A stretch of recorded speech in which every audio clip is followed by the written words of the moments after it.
তেওঁৰ পৰা ৰাইজে ৰাজহুৱা কথাবোৰ জানিবলৈ বিচাৰে। কংগ্ৰেছত গৌৰৱ গগৈ গাড়ীত কোন বহিছে কোন নাই বহা এইখিনি কথা অসমৰ জনসাধাৰণ তেওঁৰ পৰা জানিবলৈ নিবিচাৰে। মোৰ মতে আজিলৈকে যিমানবোৰ মানুহ ধৰা পৰিছে সকলো ওপৰত তদন্ত হ'ব লাগে। কোনে এই আইডিয়াটো সোমালে, কোনে পৰামৰ্শটো দিলে, যিসকলে কৰিছে তেওঁলোকেতো অপৰাধ কৰিছেই, কিন্তু আইডিয়াটো কোনে দিলে, পৰামৰ্শটো কোনে দিলে?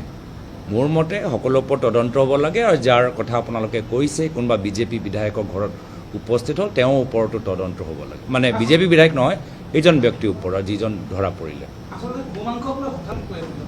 নিৰ্বাচন সমাগত, বিফলতা লুকাব লাগে। আৰু এয়া হ'ল গোটেই ইহঁতৰ ষ্ট্ৰেটেজি।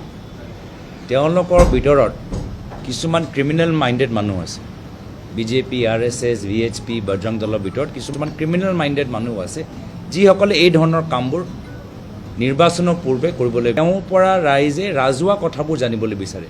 কংগ্ৰেছত গৌৰৱ গগৈ গাড়ীত কোন বহিছে কোন নাই বহা এইখিনি কথা অসমৰ জনসাধাৰণ তেওঁৰ পৰা জানিবলৈ নিবিচাৰে।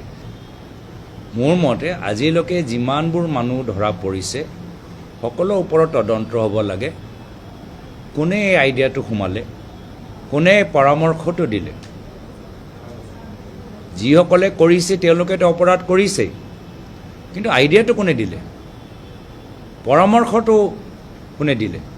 মোৰ মতে সকলো ওপৰত তদন্ত হ'ব লাগে। আৰু যাৰ কথা আপোনালোকে কৈছে কোনোবা বিজেপি বিধায়কৰ ঘৰত উপস্থিত হ'ল তেওঁৰ ওপৰতো তদন্ত হ'ব লাগে। মানে বিজেপি বিধায়ক নহয়, এইজন ব্যক্তিৰ ওপৰত যিজন ধৰা পৰিলে। নিৰ্বাচন সমাগত, বিফলতা লুকাব লাগে। আৰু এয়া হ'ল গোটেই ইহঁতৰ ষ্ট্ৰেটেজি। তেওঁলোকৰ ভিতৰত কিছুমান ক্ৰিমিনেল মাইণ্ডেড মানুহ আছে। বিজেপি, RSS, VHP, বজৰং দলৰ ভিতৰত কিছুমান ক্ৰিমিনেল মাইণ্ডেড মানুহ আছে যিসকলে এই ধৰণৰ কামবোৰ নিৰ্বাচনৰ পূৰ্বে কৰিবলৈ